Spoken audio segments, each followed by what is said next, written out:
Hello my dear students and friends, एक बार फिर से आपका स्वागत है अपने चैनल एस फार्मा में। ठीक है, आप कैसे हो? आई होप आप सब बहुत अच्छे होंगे। तो आज हम बात करेंगे फिर वही आपकी अपनी इनऑर्गेनिक केमिस्ट्री की, जो कि आपको बी फॉर्म फर्स्ट सेमेस्टर में पढ़ना होता है। ठीक है, तो हम अब बात कर रहे थे यूनिट सेकंड की। हमारा क्या है, यूनिट फर्स्ट ऑलरेडी कवर हो चुका है। आज हम लोग आ चुके हैं यूनिट सेकंड पे। ठीक, तो यूनिट सेकंड में एसिड बेस बफर चल रहा था, तो ये सब बफर इक्वेशन, बफर कैपेसिटी, उसके बाद ये बफर आइसोटोनिक सोल्यूशन, इतना सब कवर हो चुका था। आज हमारी लास्ट मतलब यूनिट सेकंड के फर्स्ट चैप्टर की लास्ट टॉपिक चल रही है, जिसका नाम है calculation and method of adjusting isotonicity.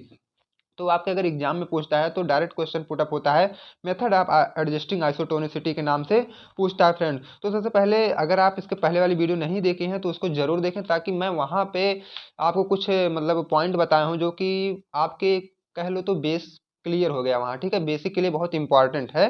तो देखो, इसमें हम बताए थे, इसके पहले आप लोग पढ़े थे ना कि कंसंट्रेशन, मतलब कंसंट्रेशन का पूरा जिक्र मैं किया था वहाँ, मतलब बफर आइसोटोनिक सोल्यूशन की बात किया था। तो ये देखो हमारा क्या है, एक बफर सोल्यूशन है, इसकी कंसंट्रेशन देन हमारे ब्लड की कंसंट्रेशन कितनी होती है, दोनों का हमें इक्वल जब हो जाता है तो उन्हें हम बोलते हैं आइसोटोनिक सोल्यूशन। तो हमारे ब्लड का जो कंसंट्रेशन होता है 0.9% W/V का होता है। तो कुछ इसी के इक्वल जब हमारा बफर का सोल्यूशन भी हो जाता है इतनी ही कंसंट्रेशन का, 0.9% W/V का, तो हमारा हो जाता है आइसोटोनिक सोल्यूशन। मतलब क्या है, सेम कंसंट्रेशन जब दोनों में हो जाए तो उसे बोला जाता है आइसोटोनिक सोल्यूशन। जब क्या है, हमारा जो बफर सोल्यूशन है 0.9% से जब कम हो जाए इसकी कंसंट्रेशन तो उसे हम बोलते हैं हाइपोटोनिक।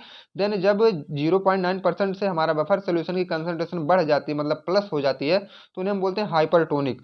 अब देखो, इस यूनिट में हमें क्या पढ़ना है, जब आइसोटोनिक है मतलब इक्वलिटी है तो कोई बात नहीं, ये हमारा डिजर्व हो जाएगा हमारे बॉडी के अंदर। लेकिन जब कम है या ज़्यादा है तो कैसे हमारी बॉडी के अंदर डिजर्व होगा, ये आपकी मेन पॉइंट है। मतलब यही आज हम इस लेक्चर में सीखने वाले हैं, इसी की पूरी कहानी इस लेक्चर में चलेगी कि जब कम होगा तो हम कैसे इसको बराबर करेंगे। हमें बराबर तो करना जरूरी है ना, कंपलसरी है। जब तक आप बराबर नहीं करोगे तो आप इसका फार्मास्यूटिकल में यूज नहीं कर सकते हो। तो ये कम है, ये ज़्यादा है, ये दोनों को क्या करना है, बराबर वाले स्टेज में हमें लाना है। तो चलो देखते हैं हम कैसे इसको बराबर वाले स्टेज में लाएंगे। इस लेक्चर में मैंने वही पूरा कवर किया है पूरे डिटेल से। ठीक है, अब देखो मेथड ऑफ एडजस्टिंग आइसोटोनिसिटी। सबसे पहले एक वर्ड यहाँ आया है एडजस्टिंग। एडजस्टिंग मतलब होता है फ्रेंड्स किसी भी चीज़ को एडजस्ट करना, एडजस्ट करना। अगर ज़्यादा है तो उसे कम करो, कम है तो बढ़ाओ, उसको मतलब इक्विलिब्रियम स्टेट में आपको लाना ही लाना है। ठीक है, ये तो क्योंकि कुछ थे आपके जनरल ओवरव्यू। मतलब टॉपिक स्टार्ट होने से पहले मैं आपको कुछ ऐसा बताता हूँ कि जो आपकी जनरल मतलब बेसिक लाइफ से रिलेट करते हैं, आप उसे समझ सको। अब देखो, सबसे पहले मैं आपको बताऊं कि मान लो अगर आप बनाते हो सब्जी, ठीक है, सब्जी में आपके नमक हो गया ज़्यादा, तो आपको मतलब जो भी आपके पेरेंट थे वो बताएं कि सब्जी में मतलब नमक क्या है, एक ऐसे अमाउंट में डालो कि जो सबको अच्छा लगे। तो आपने नमक का यूज किया, एक बार नमक हो गया ज़्यादा, तो अब आप क्या करोगे, जब नमक ज़्यादा है तो आपके पास एक ही सोल्यूशन बचता है कि आप उसमें सब्जी में थोड़ा सा पानी ऐड करोगे तो नमक क्या है, इक्वल हो जाएगा। ठीक है, ये तो ज़्यादा के लिए कंडीशन थी। ठीक फ्रेंड, अब अगर वही नमक कम है आपके सब्जी में तो आप क्या करेंगे, तो थोड़ा सा नमक और बढ़ा देंगे तो क्या है, इक्वल हो जाएगा। तो ये क्या है, ये तो जनरल एग्जांपल था आपके सब्जी का। ठीक है, अगर हमें अपना ही बफर सोल्यूशन का देखना है तो क्या करेंगे। अब देखो, जैसा कि आपने आइसोटोनिक, हाइपरटोनिक, हाइपोटोनिक समझ चुके हैं ना, एक में ज़्यादा था, एक में कम था, एक में बराबर था। तो जो कम है उसे थोड़ा सा और NaCl डाल के ज़्यादा करो, और जो ज़्यादा है उसे थोड़ा सा NaCl निकाल दो या तो वाटर का ऐड कर दो, तब भी वो हो जाएंगे। बाकी जो आइसोटोनिक है उसकी तो कोई बात नहीं है, ठीक, वो क्योंकि इक्वल है। अब देखो, इसको हम लोग कैसे एडजस्ट करते हैं, तो इसकी दो मेथड होती है, एक क्लास फर्स्ट की मेथड, एक क्लास सेकंड की मेथड। तो क्लास फर्स्ट में हमें पढ़ना है तो cryoscopic and sodium chloride equivalent. ठीक है, ये दोनों एक ही होते हैं लगभग, ऐसा मान लो तो। और उसके बाद सेकंड वाला व्हाइट विंसेंट एंड स्प्राउल्स मेथड। ये फ्रेंड्स आपके एग्जाम पॉइंट ऑफ व्यू से बहुत ही इंपॉर्टेंट होते हैं ये दोनों मेथड। अब चलो एक मेथड को हम मतलब क्लास फर्स्ट वाले को डिटेल में यहाँ देखने में देखेंगे। तो आपका जो क्लास फर्स्ट ना फ्रेंड बहुत ही आसान ये होता है, बहुत आसान। अब देखो, जैसा कि यहाँ लिखा गया है क्रायोस्कोपिक मेथड। अगर आप इसको एक लैंग्वेज में और बोलें तो इसको बोला जाता है फ्रीजिंग पॉइंट डिप्रेशन मेथड। ठीक है, अब देखो इसमें क्या किया जाता है, स्कोपिक जो है, सबसे पहले तो ये जानो कि हाइपोटोनिक सॉल्यूशन के लिए ये वाला मेथड यूज किया जाता है। तो अगर आपका वर्ड यहाँ हाइपोटोनिक आया तो हमारा जो बफर्ड का कंसंट्रेशन है 0.9% W/V NaCl से कम होगा, क्योंकि यहाँ हाइपोटोनिक सॉल्यूशन की बात की गई है। तो जब कम होगा तो हमें क्या उसमें कुछ ऐड करना पड़ेगा NaCl, मतलब प्लस करना पड़ेगा NaCl, तब जाके हमारा वो आइसोटोनिक मतलब 0.9% के इक्वल होगा। ठीक है, ये तो जनरल चीज थी। अब देखो सोडियम क्लोराइड मतलब NaCl is added to solution to make it isotonic. जैसे कि मैं पहले आपको बता दिया, अगर ये 0.9% से W/V% NaCl से कम है तो इसमें आप तुरंत NaCl का सोल्यूशन जब ऐड कर दोगे तो जाहिर सी बात है आपका जो सोल्यूशन है वो आइसोटोनिक मतलब 0.9% W/V के बराबर हो जाएगा। ठीक है, ये मानो तो आपका स्टैंडर्ड है 0.9% W/V, ये हमेशा करना है आपको। ठीक है, अब अगर इसका देखो फार्मूला तो W% मतलब अमाउंट ऑफ एडजस्टिंग सबस्टेंस, ये W% है, 0.52 माइनस A अपॉन B।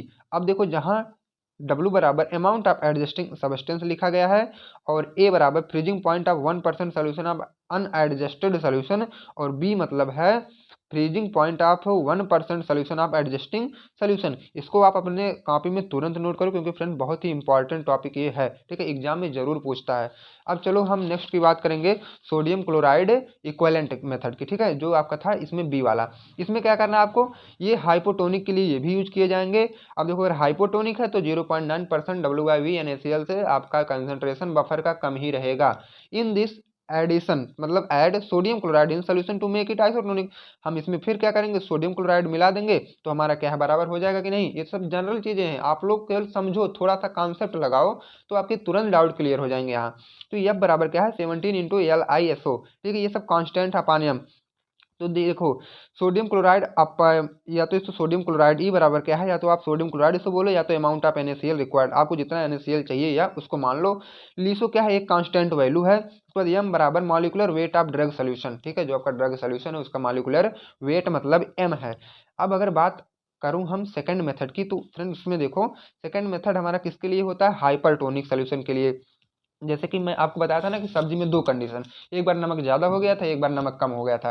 तो हम लोग कम वाले को तो सोडियम मतलब सोडियम या कहो तो या तो NaCl कहो, NaCl मतलब होता है नमक, तो सब्जी में नमक कम था, आप नमक बढ़ाए तो वो क्या है, इक्वल हो गया। तो कुछ यही प्रोसेस इसमें भी किए, NaCl की हम लोग ऐड कर दिए तो हमारा क्या है, जो सोल्यूशन था वह आइसोटोनिक मतलब उसके बराबर हो गया। लेकिन अब इसमें देखो हाइपरटोनिक, यहाँ कंडीशन आती है कि हमारे सब्जी में नमक क्या है, ज़्यादा हो गया है, हाइपरटोनिक सोल्यूशन हो गया है। अब देखो इसमें हम क्या करेंगे, 0.9% W/V NaCl से अधिक हो गया। ठीक है, मान लो 15 हो गया, 0.9 से हट के 15% W/V हो गया तो मतलब ज़्यादा हो गया। Water is added to solution to make it isotonic. अब आप लोग को मैं पहले बताया था कि जब नमक ज़्यादा हो जाता है तो आप लोग पानी ऐड करते हो ना, तो देखो वही चीज़ यहीं भी यहाँ पर भी है कि उस अब अपने सोल्यूशन में आप पानी को ऐड कर दो। पानी को ऐड करोगे जो जो मतलब एक्सेस अमाउंट में है वो थोड़ा कम हो जाएगा, 0.9 के इक्वलिटी शो करने लगेगा। अब बात आती है सेकंड वाले स्टेप की, जो होता है फ्रेंड्स आपका व्हाइट विंसेंट मेथड। ठीक है, सेकंड वाला जो है व्हाइट विंसेंट मेथड में अगर मैं आपको बताऊं तो देखो ये इसका एक सीधा सीधा फार्मूला है, V बराबर W इंटू ई इंटू 111.1। ठीक है, अब जहाँ पे V इक्वल टू क्या होता है, volume of water added in solution to make it up. ठीक है, इसमें हम लोग क्या है, कितना वॉल्यूम वाटर का ऐड किए हैं सोल्यूशन बनाने में। उसके बाद W क्या है, वेट ऑफ ड्रग इन ग्राम, जो भी आपका ड्रग है उसको हम लोग ग्राम में लेते हैं ना कि किलोग्राम में लेते हैं। ठीक है, इक्वलेंट वेट ऑफ ड्रग, ये E बराबर होता है इक्वलेंट वेट ऑफ ड्रग। ये व्हाइट विंसेंट मेथड था। दूसरा था आपका स्प्राउल्स मेथड। स्प्राउल्स मेथड फ्रेंड्स देख लो क्या है, ये 2 नंबर में भी कभी कभी पूछ लिया जाता है। It is the simplification of white and Vincent method, जो आप व्हाइट एंड विंसेंट मेथड पढ़े थे ना इसके ऊपर वाला, उसका एक सिंप्लीफिकेशन मेथड है। Their weight of drug W मतलब weight of drug is set to constant value of 0.3। जो वेट ऑफ ड्रग है उसको हम मान लेते हैं 0.3, तो V बराबर 0.3 इंटू ई इंटू 111.1। ठीक है, तो V इक्वल टू आपका जाएगा 33.33 इंटू ई। तो इससे क्या है, हम लोग अपने बफर की क्या है आइसोटोनिसिटी इक्वल कर सकते हैं या मेजर्ड कर सकते हैं। तो फ्रेंड्स यहीं पे आपका जो सेकंड यूनिट का चैप्टर फर्स्ट था वो खत्म हो चुका है। देखो ये वाला क्या है, आपकी यही वाली टॉपिक था ना, ये डाउट आपका पूरा क्लियर हो गया। अगर आपके नहीं क्लियर हो तो कमेंट बॉक्स में कमेंट जरूर करें जहां पे आपको समझ में नहीं आया। ठीक है, अब हम नेक्स्ट वीडियो जो आपकी आएगी वो आएगी major extra and intra cellular electrolyte के बारे में मैं नेक्स्ट वाली वीडियो लेके आऊँगा।